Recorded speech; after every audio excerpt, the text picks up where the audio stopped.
curve by points and then compute the difference in place of the derivative.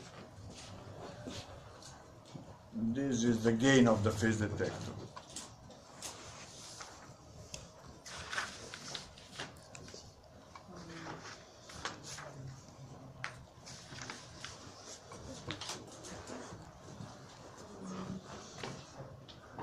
With this measurement, you can work out the transfer function of the carrier recovery loop.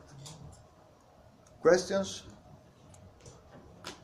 I'm not sure I understood that graph with the 256 or 60 This one? Okay. Do you understand this block diagram? Okay. Put theta minus theta as a fixed number. Okay? Don't move it. Don't think about carrier recovery, tracking, and blah, blah, blah. Open the loop. Generate here the constellation. It can be 16 QAM, or it can be 256 QAM, or what you want, depending on your system. Okay? Put here a fixed phase offset, add the noise, and perform phase detection and expectation, low pass filter. Okay?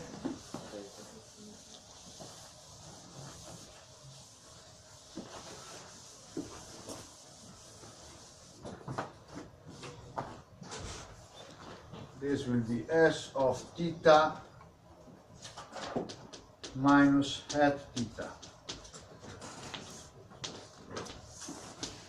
Theta minus hat theta.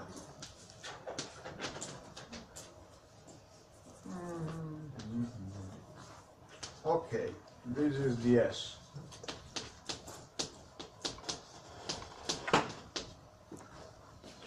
So, start with the zero error. In the average, you will get a 0. Then, increase the phase error. You will get a number. And then another number, which hopefully is proportional to the phase difference. At a given point, here, you start making errors. At which point do you start making errors? It depends on the phase difference and on the constellation. Because if the constellation is 4 QAM, you suppose that the noise is a 0 by now. Okay? If the constellation is 4 QAM, you can tolerate a large phase error before starting making decision errors. Okay? So with 4 QAM, this is half pi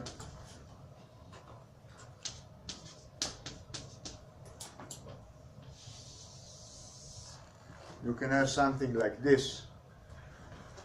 When the 4 QAM, which is this, is subject to a phase error of pi divided by 4, then you will make random decisions. And you will be here.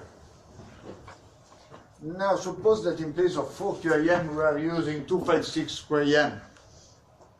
Well, for small phase error, again you will have a good measure from the phase detector.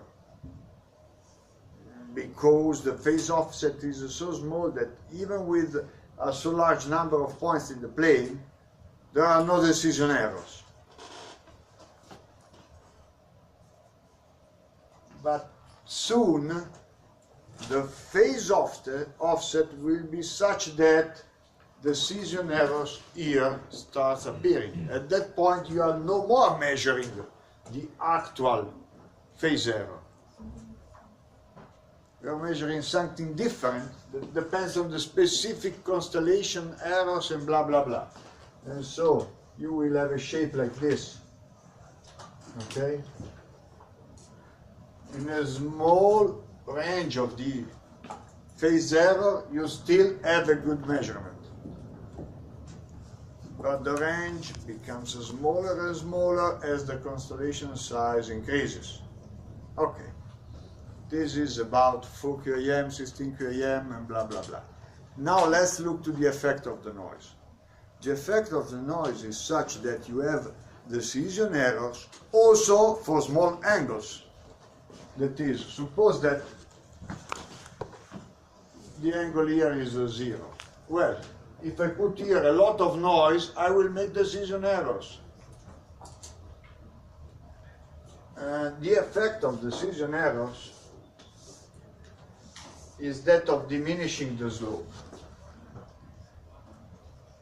Okay?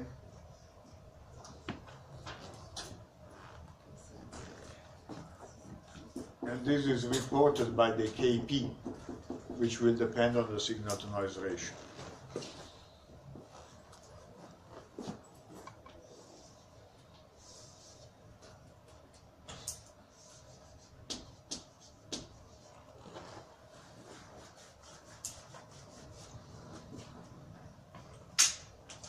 Okay? So, we meet again tomorrow in the afternoon.